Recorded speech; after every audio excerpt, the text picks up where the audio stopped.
සුබ දවසක් වේවා ආදරණීය දුවේ පුතේ ඔබ සියලු දෙනාටම අපි අද නැවතත් හමු වෙන්නේ ඉනෝගනික් පාර්ට් 2 යටතේ අපි ඔබට ඉදිරිපත් කරනවා අකාබනික රසායන යටතේ පුතේ D ගුණය කියන මාතෘකාව. පුතේ අපි ඔබට මුලින්ම ඉදිරිපත් කළා අකාබනික රසායන යටතේ S ගුණය කියන මාතෘකාව යටතේම මේ වගේම ඔබට සරලව කාරණා පහසුවෙන් මතක තියාගන්න පුළුවන් විදිහට ඩයග්‍රෑම් එකක්. අපි අද ඔබ හමුවේ ඉන්නේ මෙන්න මේ කියන D ගුණය කියන මාතෘකාව යටතේ මෙන්න මේ කියන කොටස් 10කින් යුක්ත නැත්නම් පුතේ මාතෘකා 10කින් යුක්ත මේ ඩයග්‍රෑම් එක සරලව මතක තියාගන්න විදිය ඔබට ඉදිරිපත් කරන්න. පුතේ මම D ගුණය ගැන ඔබට මුලින්ම ඉදිරිපත් කළොත් ඔබ දන්නවා පුතේ D ගුණය ගැන කතා කරද්දී D ගුණයට මූලද්‍රව්‍ය අයත් වෙන්නේ අවසාන ශක්ති මට්ටමේ අවසාන උපමට්ටමේ යම් කාක්ෂිකයකට. ඒ කියන්නේ D උපමට්ටමේ D කාක්ෂිකයකට අවසාන ඉලෙක්ට්‍රෝනය පිරෙමින් අදාළ මූලද්‍රව්‍ය නිර්මාණය වෙනවා නම් ඒ කියන්නේ අදාළ අවසාන පිරීම D කාක්ෂිකයකට පිරෙනවා නම් අපි කියනවා අදාළ ඒ මූලද්‍රව්‍ය අයිති වෙන්නේ D ගුණයට කියලා. ඒ කියන්නේ අවසාන පිරීම D උපමට්ටමට වෙනවා නම් අපි කියනවා ඒ මූලද්‍රව්‍ය D ගුණයට අදාළ වෙනවා කියලා.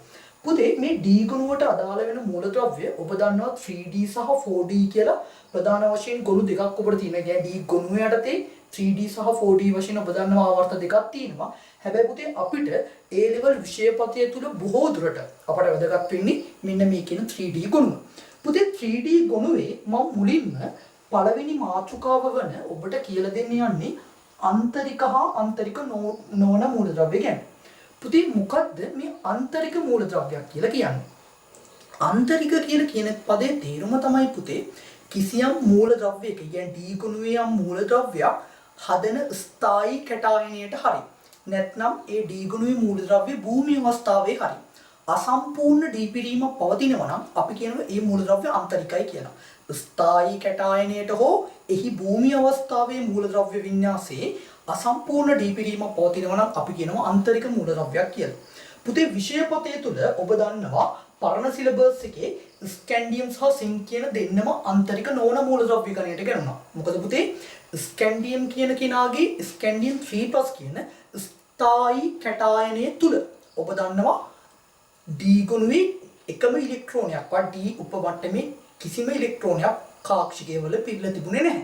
හැබැයි පුතේ මෙන්න මේ කියන ස්කැන්ඩියම් වලට අදාළව 3D1 4s2 කියන වින්‍යාසය භූමි අවස්ථාවේ පවතිනවා. ඒ කියන්නේ පුතේ භූමි අවස්ථාවේ D කාක්ෂිකයේ එක ඉලෙක්ට්‍රෝනයක් හරි පිළිලා පවතිනවා. අන්න ඒක නිසා අපි කියනවා භූමි අවස්ථාවේ මේකේ අසම්පූර්ණ D පිරීම පවතින නිසා දැන් අලුත් සිලබස් එක තුල පුතේ මේකේ ස්කැන්ඩියම් කියන කෙනත් ආන්තරික මූලද්‍රව්‍යයක් කියලා සලකනවා. හැබැයි පුතේ සින්ක් ගත්තොත් සින්ක්ගේ සින්ක් 2+ වින්‍යාසයේ තියෙන්නේ 3D10 4s0. ඒ කියන්නේ 4s ඉලෙක්ට්‍රෝන නැහැ. සින්ක්ගේ භූමි අවස්ථාවේ තියෙන්නේ 3D10 4s2. එහෙනම් පුතේ සින්ක්ගේ ඕනෑම අවස්ථාවක ඒ කියන්නේ භූමි අවස්ථාවේ වේවා ස්ථායි කැටායන අවස්ථාවේ වේවා අසම්පූර්ණ D පිරීම රහිතයි. අන්න ඒක නිසා අපි සින්ක් විතරයි අදාළ 3D ගුණය තුල ආන්තරික නොවන මූලද්‍රව්‍යයක් විදියට සලකන්නේ. හරි පුතේ අංක 2 මාතෘකාව ගැන දැන් මම කතා කරන්න යනවා. ඒ කියන D ගුණුවේ නැත්නම් 3D ගුණුවේ ස්ථායි කැටායන මොනවද කියලා. පුතේ ඔබ දන්නවා D ගුණුවට අයිති වෙනවා 3D යටතේ ස්කැන්ඩියම්, ටයිටේනියම්, වැනේඩියම්, ක්‍රෝමියම්, මැංගනීස්, අයන්, කොබෝල්, නිකල්, කොපර්, සින්ක්. එහෙනම් පුතේ ස්කැන්ඩියම් හදන ස්ථායි කැටායනය. ස්ථායි කැටායනයක් හදන්නේ කොහොමද? අවසාන උපමට්ටමේ නැත්නම් ශක්ති මට්ටමේ අවසාන බාහිරින්ම බිඳිලා තියෙන ඉලෙක්ට්‍රෝන නැත්නම් බාහිර කවචයේ බැඳිලා තියෙන ඉලෙක්ට්‍රෝන ඉවත් වෙන පරිදි ස්ථායි කැටායනය හදනවා. උදාහරණයක් විදිහට ස්කැන්ඩියම් ගත්තොත් එයාගේ භූමි අවස්ථාවේ තියෙන පුතේ 3D1 4s2 වින්‍යාසය. එහෙනම් අවසාන ශක්ති මට්ටමේ තියෙන 4s2 ඉලෙක්ට්‍රෝන දෙක සහ 3D1 කියන ඉලෙක්ට්‍රෝන තුනම ඉවත් කළා ස්කැන්ඩියම් 3+ හදනවා. එහෙනම් අපි කියනවා ස්කැන්ඩියම්ගේ ස්ථායි වින්‍යාසය ස්කැන්ඩියම් 3+. එහෙනම් ටයිටේනියම් 3+, වැනේඩියම් 3+, ක්‍රෝමියම් එහෙනම් ක්‍රෝමියම් 3+ එක. ඊට පස්සේ මැංගනීස් 2+ එක. ඊට පස්සේ ස්කැන්ඩියම්, ටයිටේනියම්, වැනේඩියම්, ක්‍රෝමියම්, මැංගනීස්, අයන් වල Fe2+ Fe3+ කියලා පුතේ කැටායන ආකාර දෙකක් තියෙනවා. එතකොට කොබෝල්ට් 2+, කොබෝල්ට් 3+ කියලා ආකාර දෙකක් තියෙනවා. එතකොට නිකල් 2+. එතකොට copper 2+ copper plus කියලා ආකාර දෙකක් තියෙනවා පුතේ. zinc 2+. ඔන්න ওই විදිහට පුතේ අදාළ මූලද්‍රව්‍ය හදන කැටායන තියෙනවා. එහෙනම් පුතේ මම ඊළඟට කතා කරන්නේ තුන්වෙනි මාතෘකාව. ඒ කියන්නේ මේ D ගුණුවේ මූලද්‍රව්‍ය හදන ලෝහ හයිඩ්‍රොක්සයිඩ් මොකක්ද කියන එක. D ගුණුවේ ලෝහ හයිඩ්‍රොක්සයිඩ් විදිහට කතා කරද්දී පුතේ අපිට විශේෂයෙන්ම වැදගත් වෙන්නේ ස්කැන්ඩියම්, ටයිටේනියම්, වැනේඩියම් වලට වඩා පුතේ ක්‍රෝමියම් වගේ කට්ටිය හදන ලෝහ හයිඩ්‍රොක්සයිඩ්. ඔබ දන්නවා ස්කැන්ඩියම්ගේ ලෝහ හයිඩ්‍රොක්සයිඩ් පුතේ ඔබ දන්නවා ජලීය ද්‍රාවණයේදී ස්කැන්ඩියම් අවර්ණයි. එහෙනම් ලෝහ හයිඩ්‍රොක්සයිඩ් මොකද්ද වෙන්නේ පුතේ? ලෝහ හයිඩ්‍රොක්සයිඩ් මේකට අදාළව මොකද්ද වෙන්නේ? සුදු පාටයි. ඇයි එහෙම වෙන්නේ? ස්කැන්ඩියම්ගේ ස්ථායි කැටායනයේ පුතේ අසම්පූර්ණ ඩීපිරීම් නැහැ. අසම්පූර්ණ ඩීපිරීම් රහිත ඕනෑම කැටායනයක් සාධන අවක්ෂේපයක් වේවා සංයෝගයක් වේවා කිසියම් වර්ණයක් ලැබෙන්නේ නැහැ. ඒ කියන්නේ පුතේ සංයෝගයකට අදාළව ස්ථායි කැටායනය අසම්පූර්ණ ඩීපිරීම් රහිත නම්. ඒ කියන්නේ අසම්පූර්ණ ඩීපිරීම් මොකක්වත් නැත්නම් අදාළ සංයෝගයේ අදාළ කැටායනය හදන ඕනෑම සංයෝගයක් අවර්ණයි ජලීය ද්‍රාවණයේදී නැත්නම් අවක්ෂේපයක් හදනවා නම් සුදු පාටයි. එහෙනම් අපි කියන ස්කැන්ඩියම් හයිඩ්‍රොක්සයිඩ් සුදු පාටයි කියලා. එහෙනම් වැනේඩියම් වල හයිඩ්‍රොක්සයිඩේ මොන පාටද? වැනේඩියම් කොළ පාටයි. ක්‍රෝමියම්ගේ හයිඩ්‍රොක්සයිඩේ මොන පාටද? කොළ පාටයි. එතකොට ටයිටේනියම්ගේ හයිඩ්‍රොක්සයිඩේ දම් පාටයි. ස්කැන්ඩියම්, ටයිටේනියම්, වැනේඩියම්, ක්‍රෝමියම්, මැංගනීස්ගේ හයිඩ්‍රොක්සයිඩේ සුදු පාටයි. මැංගනීස් වල හයිඩ්‍රොක්සයිඩේ තියෙන විශේෂ ලක්ෂණයක් තියෙනවා පුතේ. මැංගනීස් කියන හයිඩ්‍රොක්සයිඩේ ගොඩක් අස්ථායි. අස්ථායි නිසා මෙයාට පුළුවන් වායුගෝලීය O2 හමුවේ ප්‍රතික්‍රියා කරලා අදාළ MnO2 නැත්නම් මැංගනීස් ඩයොක්සයිඩ් හදන්න. මේ මැංගනීස් ඩයොක්සයිඩ් එක පුතේ වායුගෝලයට නිරාවරණය වුණාම තමයි හැදෙන්නේ. O2 එක්ක ප්‍රතික්‍රියා කරනවා. මේ මැංගනීස් ඩයොක්සයිඩ් එකත් කළු දුඹුරු පාට අවක්ෂේපයක්. එහෙනම් ස්කැන්ඩියම්, ටයිටේනියම්, වැනේඩියම්, ක්‍රෝමියම් ගැන කතා කරා. මැංගනීස් දැන් මම අයන් ගැන කතා කරනවා. අයන් හදනවා පුතේ අදාළ හයිඩ්‍රොක්සයිඩ් දෙක. Fe2+ නම් හදනවා ෆෙරස් හයිඩ්‍රොක්සයිඩ්, Fe3+ නම් ෆෙරික් හයිඩ්‍රොක්සයිඩ්. ෆෙරස් හයිඩ්‍රොක්සයිඩ් එකේ පාට කොළ පාටයි. ෆෙරික් හයිඩ්‍රොක්සයිඩ් එකේ පාට දුඹුරු පාටයි. එහෙනම් කොබෝල්ට් නම් කොබෝල්ට් ගොඩක් වෙලාවට හදන්නේ කොබෝල්ට් 2+ එක හදන හයිඩ්‍රොක්සයිඩ් කොබෝල්ට් හයිඩ්‍රොක්සයිඩ් අදාළ අවක්ෂේපයේ පාට රෝස පාටයි. නිකල් නම් නිකල් හයිඩ්‍රොක්සයිඩ් එක නිකල් OH twice එක මොන පාටද පුතේ? කොළ පාටයි. කොබෝල්ට් නිකල් කොපර් හදන හයිඩ්‍රොක්සයිඩ් කොපර් වල පුතේ කොපර් 2+ නම් හදන හයිඩ්‍රොක්සයිඩ් නිල් පාටයි. හැබැයි පුතේ කොපර් ප්ලස් කියන කැටායනය හදන හයිඩ්‍රොක්සයිඩ් අස්ථායි නිසා හැදෙන්නේ පුතේ ලෝහ ඔක්සයිඩ්. මෙන්න මේ කියන ලෝහ ඔක්සයිඩය අදාළ වර්ණය නැත්නම් අපි කියනවා ලෝහ ඔක්සයිඩයේ Cu+ ගේ Q+ ඔක්සයිඩ් මොන පාටද? ගඩොල් රතු පාටයි. අවසාන වශයෙන් zinc 2+ ඉන්නවා. zinc 2+ ක හැදෙන හයිඩ්‍රොක්සයිඩයේ පාට සුදු පාට අවක්ෂේපයක්. මොකද zinc 2+ උත් අදාළ ස්ථායි කැටායනය සම්පූර්ණ ඩීපිරීම් නැහැ. එයා හදන සංයෝග ජලීය ද්‍රාවණයේදී අවර්ණයි අවක්ෂේප හදනවා නම් සුදු පාටයි. එහෙනම් පුතේ මම දැන් යනවා පස්වෙනි මාතෘකාවට නෙමෙයි හතරට ජලීය ද්‍රාවණයේදී මේ කට්ටියගේ පෙන්වන වර්ණ. පුතේ මෙන්න මේ D ගුණුව ගැන කතා කරද්දී ගොඩක් වැදගත් වන වඩා විශේෂ වන මාතෘකාව තමයි මෙන්න මේ ජලීය ද්‍රාවණ නැත්නම් ජල අණු සමග D ගුණුවේ කැටායන සංගත සංකීර්ණ සෑදීම. පුතේ D ගුණුවේ කැටායන වල තියෙන විශේෂ ලක්ෂණයක් තමයි මේ D ගුණුවේ කැටායන වල තියෙන පුතේ හිස් කාක්ෂික. මේ D ගුණුවේ කැටායන වල තියෙන හිස් කාක්ෂික වලට පුතේ එකසර යුග්ම දායක කරන ප්‍රභේද වලට පුළුවන් එකසර යුග්ම දායක කරලා දායක බන්ධන නිර්මාණය කරන්න. ඔබ දන්නවා පුතේ දායක බන්ධන පාඩමේදීත් අපි කියලා දෙන්නවා එකසර යුග්ම දායක කරලා බල හදන්න පුළුවන් හිස් කාක්ෂික වලට දායක බන්ධන. අන්න ඒ වගේම මෙන්න මෙතෙන්දී D ගුණුවේ කැටායන වල පවතින හිස් කාක්ෂික වලට ඉලෙක්ට්‍රෝන දායක කළ දායක බන්ධන හදන්න පුළුවන්. අන්න එහෙම දායක බන්ධන 6කින් ජලාණු 6ක් බැඳිලා ඔක්සිජන් මත ඇති එකසර යුග්ම 6 එකසර යුග්ම දායක බන්ධන 6කින් දාලා ජලාණු 6ක් බැඳිලා හදනවා පුතේ හෙක්සා ඇක්ව සංයෝග නැත්නම් ජලාණු 6ක් එක්ක බැඳිච්ච සංයෝග මේවට අපි කියනවා සංගත සංකීර්ණ කියලා. එහෙනම් පුතේ D ගුණුවේ කැටායන වලට නිතරම ජලාණු බැඳින්නේ මොකක් විදියටද? ජලාණු 6 බැගින්. එහෙනම් අපි කියනවා ස්කැන්ඩියම් 3+ ජලීය ද්‍රාවණයේදී පාට මොන පාටද පුතේ? ස්කැන්ඩියම් 3+ ජලීය ද්‍රාවණයේදී අදාළ අවර්ණ. ටයිටේනියම් නම් ජලීය ද්‍රාවණයේදී මොන පාටද? දම් පාටයි. එතකොට වැනේඩියම් නම් ජලීය ද්‍රාවණයේදී කොළ පාටයි. ක්‍රෝමියම් නම් ජලීය ද්‍රාවණයේදී පුතේ මොන පාටද? දම් පාටයි. හැබැයි මැංගනීස් නම් ජලීය ද්‍රාවණයේදී මොන පාටද? ජලීය ද්‍රාවණයේදී පුතේ මැංගනීස් මොකද්ද? අවර්ණයි කියන්නත් පුළුවන්, ලා රෝස පාටයි කියන්නත් පුළුවන්. එතකොට ක්‍රෝමියම් නම් ජලීය ද්‍රාවණයේදී ක්‍රෝමියම් 3+1 ක්‍රෝමියම් 3+1 ජලීය ද්‍රාවණයේදී පුතේ දම් පාටයි. හැබැයි හොඳට මතක තියාගන්න ක්‍රෝමියම් 3+ මාධ්‍ය ආම්ලික විට ජලීය ද්‍රාවණයේදී මොන පාටද පුතේ? කොළ පාටට හුරු පාටක් තියෙනවා. මැංගනීස් කතා කරා අයන් Fe2+ ජලීය ද්‍රාවණයේදී මොන පාටද? Fe2+ ජලීය ද්‍රාවණයේදී ඔබ දන්නවා ජලීය ද්‍රාවණයේදී කොළ පාටයි. Fe3+ ජලීය ද්‍රාවණයේදී මොන පාටද පුතේ? ජලීය ද්‍රාවණයේ Fe3+ කහදුඹුරු පාටකට එනවා. එතකොට අයන් කොබෝල්ට් ජලීය ද්‍රාවණයේදී කොබෝල්ට් 2+1 ජලීය ද්‍රාවණයේදී රෝස පාටයි. නිකල් ජලීය ද්‍රාවණයේදී නිකල් 2+1 ජලීය ද්‍රාවණයේදී කොළ පාටයි. කොපර් ජලීය ද්‍රාවණයේදී කොපර් 2+1 නිල් පාටයි. එතකොට සිංක් ජලීය ද්‍රාවණයේදී සිංක් 2+1 මොන පාටද පුතේ? අවර්ණයි. කොපර් +1 තුනම මතක තියාගන්න ජලීය ද්‍රාවණයේදී අවර්ණයි. ජලාණු 6ක් එක්ක එකතු වෙලා තමයි පුතේ මේවා සංගත සංකීර්ණ හදන්නේ. ඊට පස්සේ මම පස්වන මාතෘකාවට යනවා. මෙන්න මේ කියන ඇමෝනියා සමග සාධන සංගත සංකීර්ණ කියන මාතෘකාවට. පුතේ මෙන්න මේ ඇමෝනියා වලත් ඔබ දන්නවා නයිට්‍රජන් මත තියෙනවා පුතේ එකසර යුග්මයක්. මේ නයිට්‍රජන් මත තියෙන එකසර යුග්මයේ පුතේ දායක කරන්න පුළුවන් මෙන්න මේ D ගුණුවේ තියෙන කැටායනවල හිස් කාක්ෂික වලට. මේ D ගුණුවේ කැටායනවල තියෙන හිස් කාක්ෂික වලට ඇමෝනියා වල නයිට්‍රජන් මත තියෙන එකසර යුග්මය දායක බන්ධන වලින් දායක කළා දායක බන්ධන 4ක් 6ක් 2ක් මෙන්න මේ විදිහට වෙනස් විදියකට බැඳිලා අදාළ සංගත සංකීර්ණ එකිනෙකට වෙනස් කැටායන වලට හැදෙන්න පුළුවන්. අන්න ඔයි කියන දායක බන්ධන හදලා හැදෙන සංගත සංකීර්ණ වෙන වෙනම මම දැන් ඔයාලට කියලා දෙන්න යනවා. පුතේ D ගුණුවේ ඔය ස්කැන්ඩියම්, ටයිටේනියම්, වැනේඩියම්, ක්‍රෝමියම්, ක්‍රෝමියම් නෙවෙයි පුතේ වැනේඩියම් වගේ කට්ටිය සාමාන්‍ය සංගත සංකීර්ණ වලදී ඇම්මීන් සංකීර්ණ හදන්නේ නැහැ. හැබැයි පුතේ මෙන්න මේ ගොඩක් පහළින් ඉන්න කොබෝල්ට්, නිකල්, කොපර්, සිංක් වගේ කට්ටිය ඇමෝනියා එක්ක සංගත සංකීර්ණ හදනවා. නෑ ඇම්මීන් සංකීර්ණ හදනවා. ඔබ මතක තියාගන්න පුතේ කොබෝල්ට් 2+ වගේ කැටායනයක් අඩංගු ද්‍රාවණයක් ගත්තොත් වාචනයක් විභාගයට අහන්නේ ප්‍රශ්න පත්‍රයේ මේක මේ විදියට.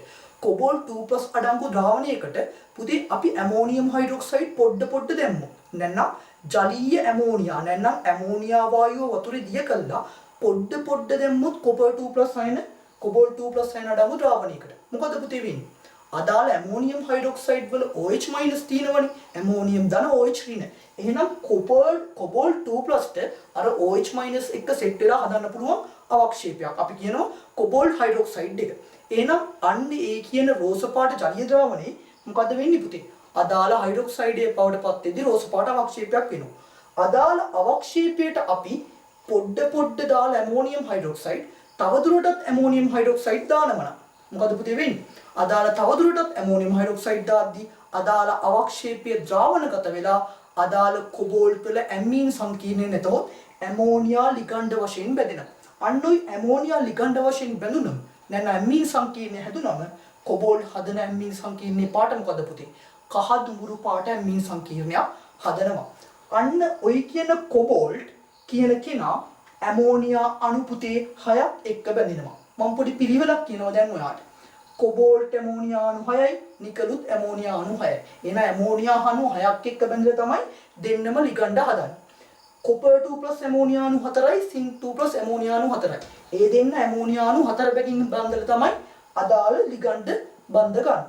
Ag+ ඇමෝනියා අණු 2යි, Cu+ ඇමෝනියා අණු 2යි. එහෙනම් ඇමෝනියා අණු 2ක් බඳගෙන තමයි මේ කට්ටිය සංගත සංකීර්ණ හදන්නේ. පුතේ මම ක්‍රෝමියම් 3+ ගැන වෙනම කතා කරන්න. එහෙනම් මෙන්න මෙහිම ඇමෝනියා අණු 6ක් එක්ක එකතු වෙලා අදාළ සංගත සංකීර්ණ හදනවා නම් අපි කියනවා මෙයාට හෙක්සාඇමීන් සංයෝග කියලා. ඒ කියන්නේ නාමකරණයේදී අපි කියන හෙක්සාඇමීන්. ඒ කියන්නේ ඇමෝනියා අණු 6ක් බැඳිනවා. ඒ කියන්නේ මේවා හැඩය ගත්තොත් පුතේ සාමාන්‍යයෙන් මේවා පවතින්නේ අදාළ හැඩයට අපි කියනවා අෂ්ටතලීයයි කියලා. ඇමෝනියා අණු 6ක් බැඳිච්ච නිසා. කොපර් 2+ සහ සිංක් 2+ ඇමෝනියා අණු බැඳෙන 4ක් එක්ක විතරයි. අපි කියනවා මේවා හැඩය තලීය සමචතුරස්‍රාකාරයි කියලා. Ag+ සහ Cu+ බැඳෙන්නේ පුතේ ඇමෝනියා අණු 2ක් එක්ක විතරයි. අන්න ඒක නිසා අපි හැඩයට කියනවා රේඛීයයි කියලා. පුතේ අවසාන වශයෙන් මම කියනවා මෙන්න මේ කියන ක්‍රෝමියම් 3+. ඒක ඇමෝනියා අණු බැඳින්නේ පුතේ ක්‍රෝමියම් 3+ ඇමෝනියා අණු 6ක් එක්ක විතරයි. මේ ඇමෝනියා අණු 6ක් එක්ක ක්‍රෝමියම් 3+ බැඳුනට පස්සේ පුතේ මොකද වෙන්නේ? නිකම් බැඳෙන්නේ නැහැ. මෙයා බැඳින්නේ ඇමෝනියා අණු 6ක් එක්ක සාන්ද්‍ර ඇමෝනියා හමුයි. ඒ කියන්නේ තනුක ඇමෝනියා දැම්මට ක්‍රෝමියම් 3+ ඇම්බීන සංකීර්ණ හදන්නේ නැහැ. සාන්ද්‍ර ඇමෝනියා දැම්මම විතරයි පුතේ ක්‍රෝමියම් 3+ වලට ඇමෝනියා අණු 6ක් එක්ක බැඳිලා සංගත සංකීර්ණය ගෙන දෙන්න පුළුවන්. මම දැන් කියනවා කොබෝල් ගැන මම කතා කරා. නිකල් 2+ ගැන දැන් පොඩ්ඩක් කතා කරමු. නිකල් 2+ වලට තනුක ඇමෝනියා පොඩ දාද්දි මොකද වෙන්නේ? නිකල් 2+ ජලීය ද්‍රාවණයේදී කොළ පාටයි. තනුක ඇමෝනියා පොඩ දාද්දි මොකද වෙන්නේ? නිකල් හයිඩ්‍රොක්සයිඩ් අවක්ෂේප වෙනවා. ඒකත් කොළ පාටයි. ඒ ඇමෝනියම් හයිඩ්‍රොක්සයිඩ් තවදුරටත් දාද්දි මේ නිකල් හයිඩ්‍රොක්සයිඩ් එක ද්‍රාවණගත වෙනවා. ඇමෝනියා අණු 6ක් එක බෙදලා මොකද හැදෙන්නේ? ඇම්බීන් සංකීර්ණයේ ඒක මොන පාටද? තද නිල් පාටයි. කොපර් 2+ උත් ඒ වගේ පුතේ. ඇමෝනියම් හයිඩ්‍රොක්සයිඩ් පොඩ දානවා. එතකොට අවක්ෂේප වෙනවා කොපර් හයිඩ්‍රොක්සයිඩ් එක. ඒක නිල් පාටයි. තවදුරටත් ඇමෝනියම් හයිඩ්‍රොක්සයිඩ් දැම්මහම අවක්ෂේපයේ ද්‍රාවණගත වෙනවා. හදනවා ඇම්බීන් සංකීර්ණයේ පුතේ. ඒකත් තද නිල් පාටයි. සිංක් 2+ ගත්තොත් එයා සාමාන්‍ය ජලීය ද්‍රාවණයේ වර්ණය මම කිව්වා D ගුණුවේ අසම්පූර්ණ D පිරීම මේ කට්ටියට නැහැ. එහෙනම් මොකද වෙන්නේ? අදාළ වර්ණයක් නැහැ ජලීය ද්‍රාවණයේදී. එහෙනම් මේ කට්ටිය ඇමෝනියම් හයිඩ්‍රොක්සයිඩ් පොඩ දානකොට මොකද වෙන්නේ? අවක්ෂේපය ඇති වෙනවා. ඒ අවක්ෂේපය සුදු පාටයි. තවදුරටත් අවක්ෂේපය දිය වෙනවා ඇමෝනියම් හයිඩ්‍රොක්සයිඩ් දාද්දි. ඒක ද්‍රාවණය අවර්ණ වෙනවා. Ag+Cu+ වල තියෙන විශේෂත්වය පුතේ Ag+ සහ Cu+ වල හයිඩ්‍රොක්සයිඩ් අස්ථායි නිසා ඇමෝනියම් හයිඩ්‍රොක්සයිඩ් පොඩ දාද්දි අවක්ෂේප වෙන්නේ හයිඩ්‍රොක්සයිඩය නොවේ. ඔක්සයිඩය. එහෙනම් Ag+ වල හැදෙන ඔක්සයිඩය Ag2O සිල්වර් ඔක්සයිඩ් එක. ඒක මොන පාටද? කළු පාට අවක්ෂේපයක්. Cu+ වල Cu2O කියුප්‍රස් ඔක්සයිඩ් මොන පාටද? ගඩොල් රතු පාටයි. අන්න ඒ පාර ඇමෝනියම් හයිඩ්‍රොක්සයිඩ් පොඩ දාලා වැඩිපුර දාද්දි පුතේ මේ කියන අවක්ෂේප තවදුරටත් දිය වෙලා ආවන බවට පත් වෙනවා මේ දෙන්න. හරි පුතේ. මම දැන් යනවා 6 වෙනි මාතෘකාව. ඒ තමයි පුතේ Cl- අයන සමග සාධන සංගත සංකීර්ණ. අපි කියනවා පුතේ මේ කියන D ගුණුවේ කැටායන වලට සාන්ද්‍ර Cl දැම්මොත් ඒ කියන්නේ Cl- වැඩිපුර දැම්මොත් මොකද්ද වෙන්නේ? මේ කියන ඕනෑම D ගුණුවේ කැටායනයකට පුළුවන්. ඕනෑම නොවේ. වඩා පහළින් පිහිටි D ගුණුවේ කැටායන වලට පුළුවන් පුතේ Cl- වල තියෙන එකසර යුග්ම දායක බන්ධන වලින් බන්ධගෙන ලිගණ්ඩ විදියට සංගත සංකීර්ණයක් හදන්න. එහෙනම් මෙන්න මේකේ තියෙන විශේෂ ලක්ෂණය Cl- ලිගණ්ඩ 4ක් බන්ධගෙන පුතේ අදාළ ටෙට්‍රා ක්ලෝරයිඩ් ඵලයක් නිර්මාණය කරගන්නවා මෙන්න මේ කියන D ගුණුවේ කැටායන. එහෙනම් අපි බලමු මේ සියල්ලම කොහොමද Cl- 4ක් බන්ධගන්නේ කියලා. ඔබ දන්නවා ක්‍රෝමියම් මැංගනීස් අයන් කොබෝල් නිකල් කොපර් සිංක් පුතේ. මේ ක්‍රෝමියම් 3+ වල හදන Cl- 4ක් බන්ධගෙන හදන ටෙට්‍රාක්ලෝරයිඩ් ඵලයේ වර්ණය ඔබ මතක තියාගත යුතුයි පුතේ. වර්ණය මෙයා හදන්නේ නම් සාමාන්‍ය නිල් දම් පාටක්. මැංගනීස් වල ටෙට්‍රාක්ලෝරයිඩ් ඵලය මොකද්ද? සාමාන්‍ය කොළ පැහැයට හුරු කහ පාටක්. ෆෙරික් හදන ටෙට්‍රාක්ලෝරයිඩ් ඵලය කහ දුඹුරු පාටයි. කොබෝල් 2+ වල ටෙට්‍රාක්ලෝරයිඩ් ඵලය මොන පාටද පුතේ? නිල් පාටයි. නිකල් 2+ වල කහ දුඹුරු පාටයි. කොපර් 2+ වල මොන පාටද? කොපර් 2+ වල ටෙට්‍රාක්ලෝරයිඩ් ඵලය හොඳට මතක තියාගන්න පුතේ කහ පාටයි. සිංක් 2+ ටෙට්‍රාක්ලෝරයිඩ් ඵල හදන්නේ නැහැ. ඔන්න ඔහොම මතක තියාගන්න. පුතේ අංක 7 ඔබට මම කියලා දෙනවා Fe2+ සහ Fe3+ හඳුනා ගන්න ක්‍රමවේදය. පුතේ Fe2+ Fe3+ විද්‍යාගාරය හඳුනගන්නේ කොහොමද? අපි Fe2+ හඳුනගන්නේ කොහොමද කියලා මුලින්ම බලමු. Fe2+ තියෙන ද්‍රාවණයකට ඔබ දැම්මොත් පුතේ පොටෑසියම් ෆෙරිසයනයිඩ්. ඔබ දන්නවනේ Fe2+ එක්ක සංගත සංකීර්ණ නැත්නම් මොකක් හරි බන්ධන වලින් බැඳෙන්න පුළුවන් ධන තුනේ අයනයක් තියෙන එක. Fe2+ එක සෙට් වෙන්න try කරන Fe ධන 3. එහෙනම් අපි Fe2+ අඩංගු මාධ්‍යයට ඒ කියන්නේ Cn- ඇති විට සයනයිඩ් අයන මාධ්‍යයේ තීත්‍ති අපි Fe2+ වලට දානවා Fe3+. මොකක්ද හැදෙන්නේ පුතේ? සංගත සංකීර්ණයක් අලුතෙන් හැදෙනවා. අපි කියනවා ධන 2 ධන 3 සහ Cn- කියන තුන් දෙනා මිදිද්දි හැදෙන සංගත සංකීර්ණය. එයා Fe2+ වලට පොටෑසියම් ෆෙරිසයනයිඩ් දැම්මොත් ෆෙරි කියන්නේ ධන 3. එහෙනම් මොකද්ද වෙන්නේ පුතේ? ධන 2යි ධන 3යි එකතු වෙලා අදාළ අලුත් සංගත සංකීර්ණයක් හැදෙනවා. අපි කියනවා මේකට පොටෑසියම් ෆෙරිෆෙරෝසයනයිඩ්. නැත්නම් පොටෑසියම් ෆෙරිෆෙරෝසයනයිඩ් කියලා කියනවා. අපි කියනවා මේක ප්‍රෂියන් නිල් පාට අවක්ෂේපයක්. එහෙනම් Fe3+ හඳුනා ගන්න මොකද දාන්නේ? Fe3+ හඳුනා ගන්න පුතේ දාන්නේ අපි සාමාන්‍යයෙන් Fe3+ වලට දැන් Fe2+ වලට ෆෙරිසයනයිඩ්. එහෙනම් Fe3+ වලට මොකද දාන්නේ? පොටෑසියම් ෆෙරෝසයනයිඩ් එක. එතකොට හැදෙනවා සංගත සංකීර්ණයක්. ඒකත් පොටෑසියම් ෆෙරි ෆෙරෝසයනයිඩ්. ඒකත් මොකද හැබැයි සාමාන්‍ය අවක්ෂේපයේ පාට. ප්‍රෂියන් නිල් පාට අවක්ෂේපයක්.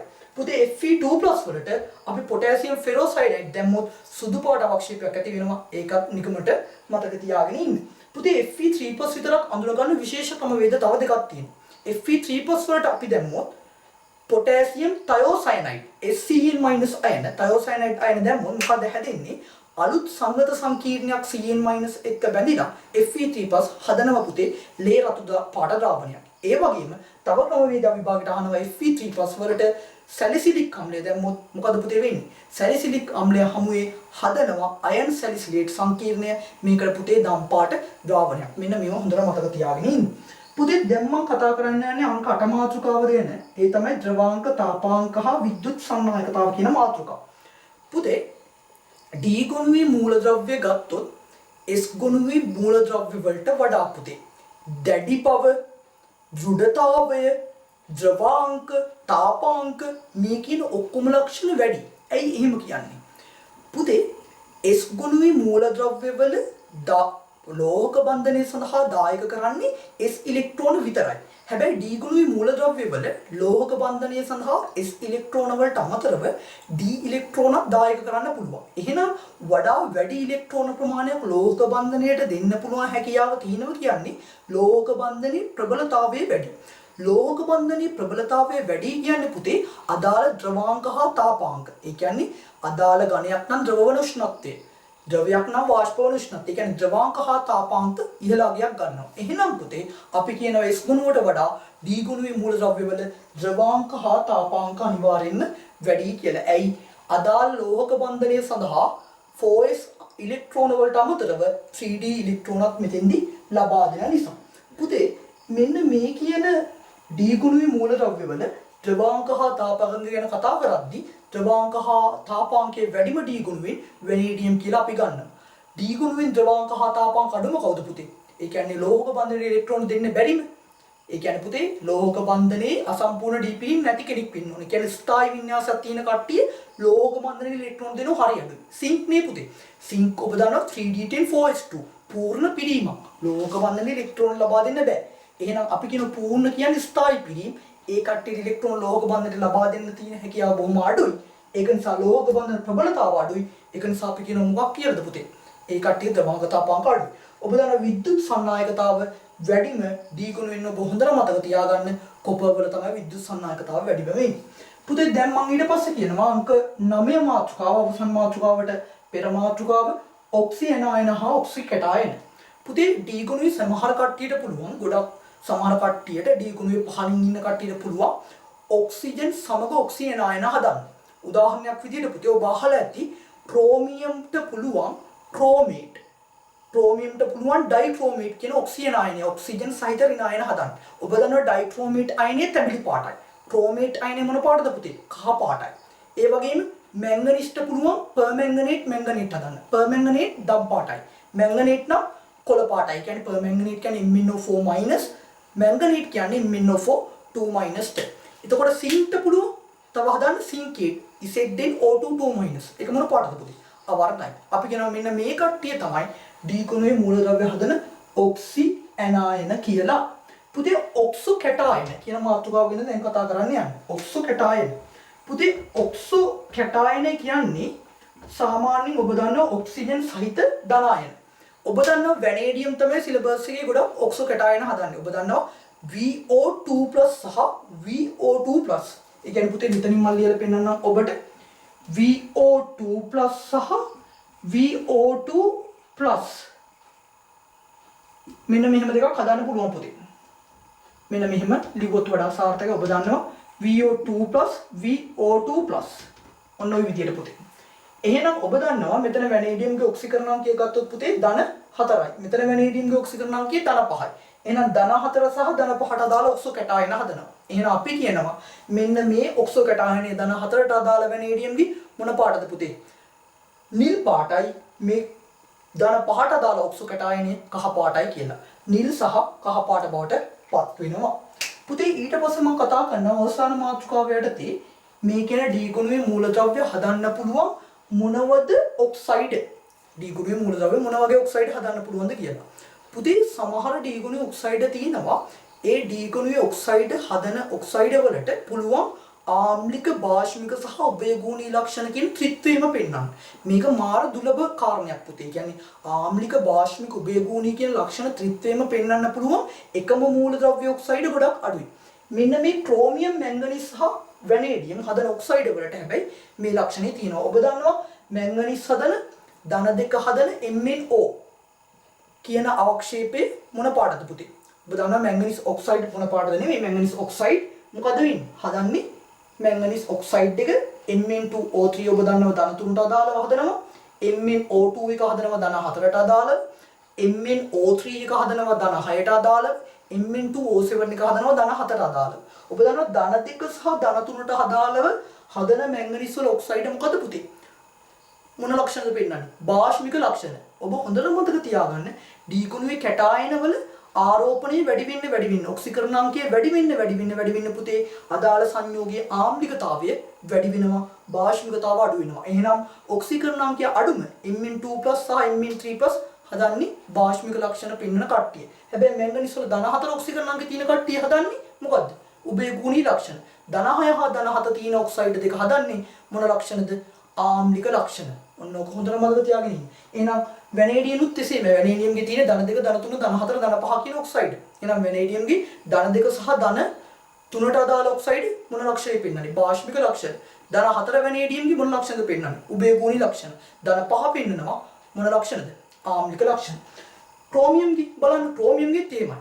ධන 2ට අදාළව පෙන්වනවා භාෂ්මික ලක්ෂණ. ධන 3ට අදාළව පෙන්වනවා මොන ලක්ෂණද? උභයගුණී.